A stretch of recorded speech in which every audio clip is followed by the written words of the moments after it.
વાડોદરિયા ચંદ્રમૌલી દીપકભાઈ 99.64. મારા ફાધર અત્યારે તો નથી, ખેતી કરતા હતા. એનું હાર્ટ એટેકમાં ડેથ થયું. મેં ધાર્યું હતું કે હું સારું પરિણામ મેળવીશ ને હું અહીંયા પહોંચ્યો. મેં આ રાત દિવસ મહેનત કરી અને સુરવાળે જેમ કીધું એમ માર્ગદર્શન આપ્યું એમ મેં મહેનત કરી અને આઈઝ રીડિંગ પહોંચ્યો. મારા પપ્પાનું સપનું હતું કે હું સારી જોબ મેળવું, એટલે હું ફાર્માસિસ્ટ બનવાનો છું. અમે ઘરમાં 3 સભ્યો છીએ, હું, મારી મમ્મી અને મારી દીદી. મારા ઘરથી મને ફૂલ સપોર્ટ મળે છે ભણવામાં. સાયન્સ બી ગ્રુપ રહીને ફાર્મસી કરવાનું. વાડોદરિયા જયશ્રીબેન દીપકભાઈ, વાડોદરિયા ચંદ્રમૌલી દીપકભાઈ અને 99.64 PR આવ્યા. એને વાંચવામાં ને એવી રીતના બધી રીતે ઘર તરફથી બધો પૂરેપૂરો સપોર્ટ હતો એને.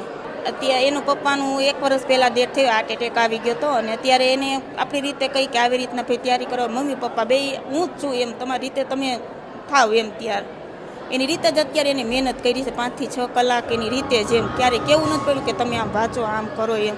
આગળ સાયન્સ.